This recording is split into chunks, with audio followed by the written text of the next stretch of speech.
We're good now? That's all right. So we just started recording, so everybody gets an abbreviated version today, which is not a bad thing. So we've talked a lot about the importance of explaining why when we want something done.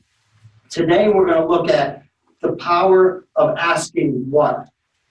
So the power of asking what, I was listening to a podcast about a gentleman who was the ex-CEO of Aetna, and I want Susan to tell us a little bit about Ron Williams and his bio. So Ron Williams is a veteran business leader, and he's an expert in turning things around for companies. Right now, he's the chairman and CEO of RW2 Enterprises, but he also sits as a member on the board of American Express, Boeing, and Johnson & Johnson. So he was the former CEO of Aetna, the big giant healthcare conglomerate. So when he joined Aetna in 2001, it was working on an operating loss of $292 million. When he left in 2011, the operating earnings were on the plus side, $2 billion. Wow. So we're going to listen to a clip, and it's from his book called Learning to Lead, The Journey to Leading Yourself, Leading Others, and Leading an Organization. And to just talk about what Mark was saying, he really focuses on the impact of asking the right questions with the right language. Yeah, so before we play the couple-minute clip, I will send out the entire podcast to everybody. I just want to give a couple highlights of what the podcast was about. And so Ron's 5 questions are to highlight key problems, how to clarify the facts, how to probe an underlying story, how to suggest alternatives, how to drill down on basics. And a lot of this has to do with tools we already have and just in a little different setting, our AMB, our bringing customers down. And in addition, this is what Ron suggests. Ask the questions that start with what instead of why, and that's what we're going to focus on today. Utilize knowledgeable maps to support business literacy for complex issues, which is really interesting if you listen to the podcast. And make yourself better every year by aiming for 15%. And he talks about that, and I did a little background. If you aim for 10 or less percent in improving yourself, there's a scientific fact neurologically that we can say we've done that, and we can make excuses of how we've done that. But once you up that to 15%, you challenge yourself to do that. So it was really, really interesting. We're going to listen to about 2.5 minutes of this.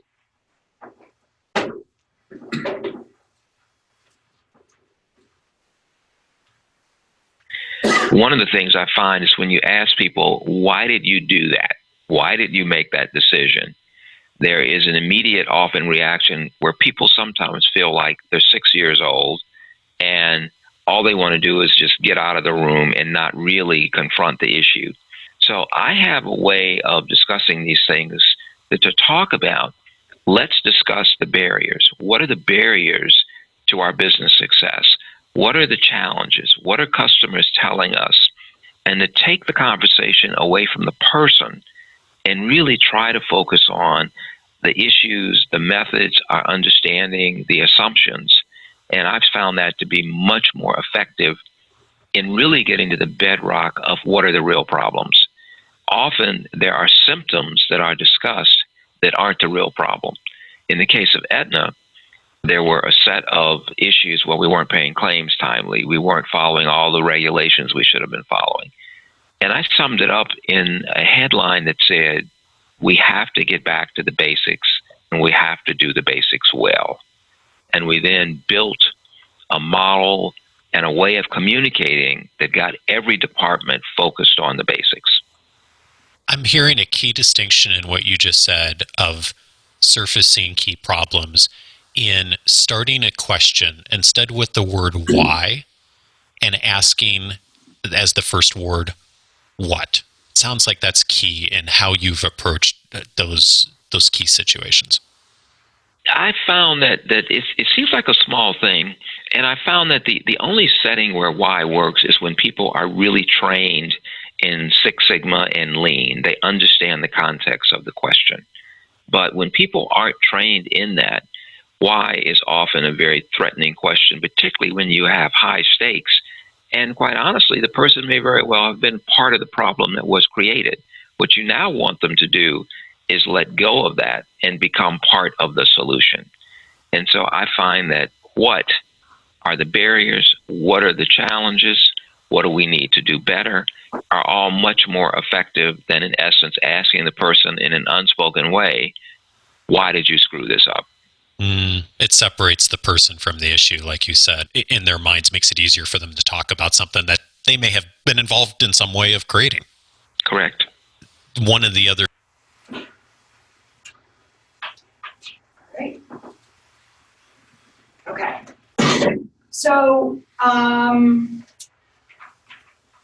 we talk a lot about in these meetings about how you say things and the power of language. And if you just think about how we've instilled our behaviors in our everyday language, communicating with our teammates, our peers, our supervisors, and that's because we're using consistent language that we're really aware of how it's being said. So to Ron's point, asking a question starting with why, I'm just gonna do, Lisa, why wasn't this faucet delivered correctly? Right? Like, what's your first, it's like, I didn't do it, it's not my fault, right? So asking why focuses on the person. I'm asking, why did this happen? You, why did this happen? It doesn't talk about the challenges, the reasons behind it, the extenuating circumstances, and it kind of sounds threatening. Why did you do this, right? And it puts you on the defensive. Most importantly, it does not allow Lisa to offer a part of the solution because she's defensive and she's thinking how she's going to defend herself instead of how she can contribute to fixing it. So, asking why. Huge. So I have a real example, and we're going to show you the why and then the what and the way it changes. And transparency, I listened to this podcast after, so I did this the wrong way, and this was my why. And he's not here today, but he said I can share it. Rainey, why is it that 1 year after warehouse management system has been implemented in New Haven, that we had a faucet go out that was linked to a sales order, and we shipped the wrong faucet, which now we have an upset customer and have to have someone install the correct one, and there is tile that we need that has to be redone. That was how I handled that 5 days ago. That's loaded, right? Because we're saying, why is it failing? Why do we have an angry customer? And basically you're implying you're a responsible Rainey, right? So if we rephrase that and just ask the question starting with a what, asking what focuses on the solution, it removes the challenges, and it's not threatening at all. And it most of all allows them to be a part of the solution. Lisa, what were our challenges in getting that faucet delivered on a timely manner? Right? So it opens up that, oh, well, you can have an answer for that, or be a part of the solution and identifying the challenges. So the most important thing when you're asking questions like this is you have to focus on the problem and not the person. Yeah, so let me replay that if I become a better leader and I use this tool, what it would look like. And I want to talk about a few weeks ago, these all incorporate each other. If we're going to drive authority down, asking why is not going to work. We need to start asking the what. Rainey, what are the barriers that are keeping New Haven Warehouse Management System from eliminating issues like the wrong faucet being delivered to the customer the other day? I'm making him, he knows more than me about warehouse management system. I'm making him part of the solution. I'm not blaming him for what happened. Now, if mistakes happen over and over again, we need to look at that. But this is really important in driving authority down. So I just want to throw this slide up here that shows it side by side. So again, you're looking at the why. Why is it that we, after 1 year with WMS has been implemented in New Haven, that we had a faucet go out that was linked to a sales order, we shipped the wrong faucet, now we have an upset customer, we have to install the correct one, and there's tile that needs to be run. That is loaded. Lots of problems in there that maybe Rainey could have some solutions for, but the way we're asking it is preventing him from. So the turnaround, what Mark said is, what are the barriers that are keeping New Haven WMS from eliminating issues like the wrong cost of being delivered? I hope you guys can see the difference, and not only hearing the example, but also seeing it in the way that the tone changes, and we're still going for the same problem. We want the resolution, but you have to approach it in a way that's productive. The biggest thing I see with this is the why. I'm saying I own this and I'm going to manage this forever. The what is giving him ownership and making him responsible for the solution. I'll support it, but he really needs to drive that outcome. Do we have an exercise we're going to do, Susan? You know, it's funny you should ask. We do. All right, so here's the deal. You guys are going to work in pairs. Each one of you is going to be the asker of the question that you're going to come up with. So take a minute or two, and each of you write down a situation where you need to give coaching. Remember, coaching is when you have to give feedback when performance isn't meeting expectations. So think of a real situation, and I know everybody has them in your own department, so it's a real thing to you. So take a minute, everybody write down something that needs to be fixed, something that needs to be addressed, something. You're lying if you say you don't have one.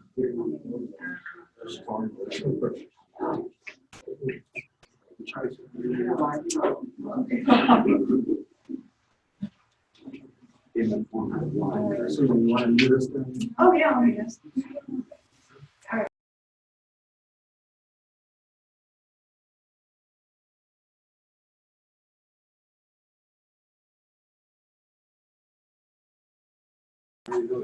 What I want you to do is I want you to just write down the challenge. This is my challenge. Listen. We're ambitious. This is my challenge. Write it down. I'm having a challenge with this. This delivery wasn't correct. This customer, blah. This piece of equipment, blah.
All right, does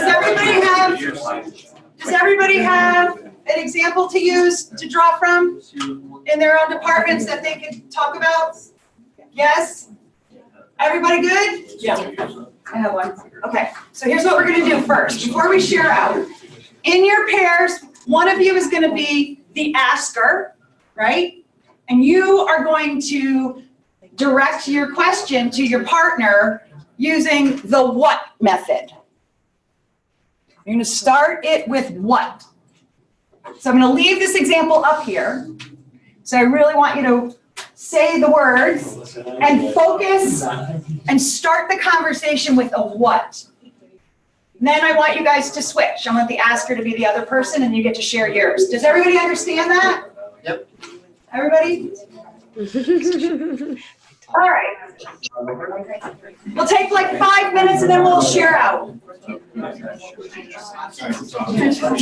I'm like conversational. I feel like we should, if we're just jumping out there, we should say,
I just want to be aware of the time, it's 9:24, so Mark. So, I'm not sure about any other branch because they were muted, but man, the conversation here was like loud and, which is great, right? I mean, people are into this. So this is, I think, very impactful. And Daryl and I went over it and we talked about, he did really good with the what, and then the explaining the why, and what a difference it was if I was his supervisor, in this case it was Taz, coming to me with the why versus the what. It was such a wake-up call for me. And this is really challenging because I'm realizing how hard it's going to be to use the what versus the why, because it's so much easier just to go at the why. Anybody have any stories they want to share as what they realized when they went over this, or what they did? You want to share? Kyle's going to share. Kyle's going to share. Kyle, go ahead. For some reason. Go ahead. Yeah, good point. And I said, that's actually really good. Good. Double the wires. So, I mean, we basically just covered it. So when we were going over what I wrote down, I said, instead of saying, well, the why automatically puts blame on something. So if I, in return, ask what is causing these issues, right? So my issue was transfers being sent with the wrong equipment. So instead of calling up and saying, hey, why was this done wrong? And the guy at the counter saying, well, I don't know, I didn't see it in the system or what happened. Asking him what caused this transfer to go wrong. And that, I think, would get me a better result from that, instantly being able to find out how we can, get that product to the customer in a bit faster time manner. Absolutely. Mike will probably use this with the customers as he goes around and they install things incorrectly instead of asking why, the what, right? How much was that help? Can I ask him? Any other, we got time for one more story. Anybody want to share? Let's see if we got somebody outside. Anybody want to share? There we go. Peter, go ahead.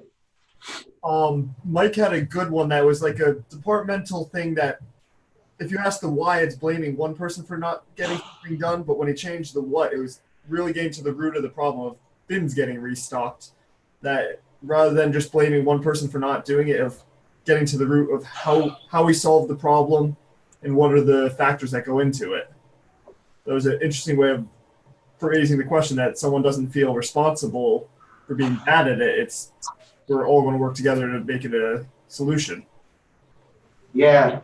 So let's show our hands. Who would rather be talked to with a what versus a why? So we all need to work on when we're approaching somebody to say, what versus why. That's that's hard. This is a hard transition to make. We're going to really fail a lot of times before we get there. But if you really work at it, you can certainly transition yourself. Max, you want to close us out today? Yeah, thank you, Mark. Talk about that's a powerful one today. Just one word. Yeah, it's a lot to think about. I know I personally, I never even thought about this, right? I talk about the why so much, but a lot of opportunity to focus on the what and all the positive that comes from that. So amazing exercise. Thank you for bringing it to the team. I hope everyone got as much out of it as I did, and have a wonderful weekend. High fives, everyone.